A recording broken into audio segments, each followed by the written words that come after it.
eu volto a conversar com Jussara Soares. Jussara, de alguma forma, essa entrevista do ministro Alexandre de Moraes nos Estados Unidos ajuda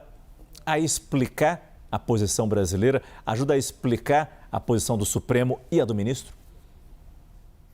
É isso, Márcio. Sem qualquer interlocução com a Casa Branca, neste momento, com o governo Donald Trump, o Brasil tem buscado essa estratégia de falar com a opinião pública, de buscar, ao menos, dar a visão dos fatos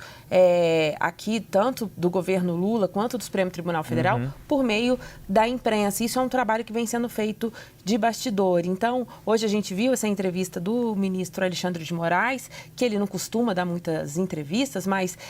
tem priorizado, priorizou uma entrevista ao jornal Washington Post, até pela repercussão dele interna e a avaliação de modo geral, e aí eu conversando tanto no judiciário quanto também no governo, é que é preciso, o Brasil precisa fazer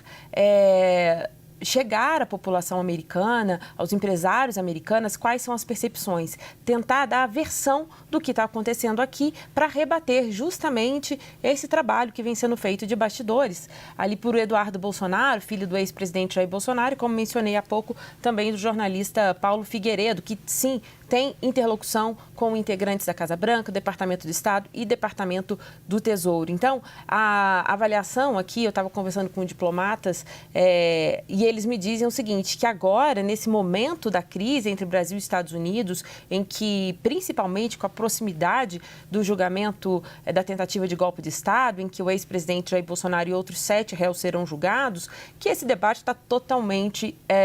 inviabilizado, sim, com a Casa Branca, mas é preciso, aos poucos, ir fazendo esse trabalho de bastidor e abrindo espaços para poder dar a visão brasileira e do governo brasileiro para tentar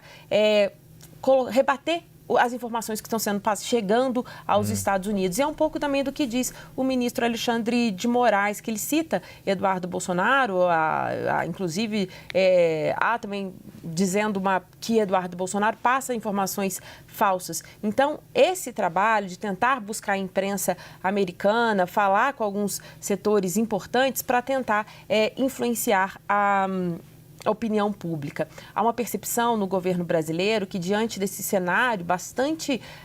difícil, que é preciso trazer algumas vozes importantes nos Estados Unidos para tentar pressionar, inclusive, a Casa Branca, Donald Trump, a rever a situação com o Brasil. E boa parte disso também passa ali pelos empresários. E esse trabalho importante de bastidor, como eu disse, outros artigos já foram publicados, então, inclusive, bastante favorável ao governo brasileiro. E isso tudo também é um trabalho de bastidor. A gente, pelas minhas apurações aqui, integrantes da diplomacia brasileira, do governo brasileiro, tem passado informações para a imprensa americana de modo a se fazer presente e dar essa versão ali para não deixar Eduardo Bolsonaro e Paulo Figueiredo e a versão bolsonarista prevalecer diante da opinião pública americana. Muito obrigado, Jussara Soares.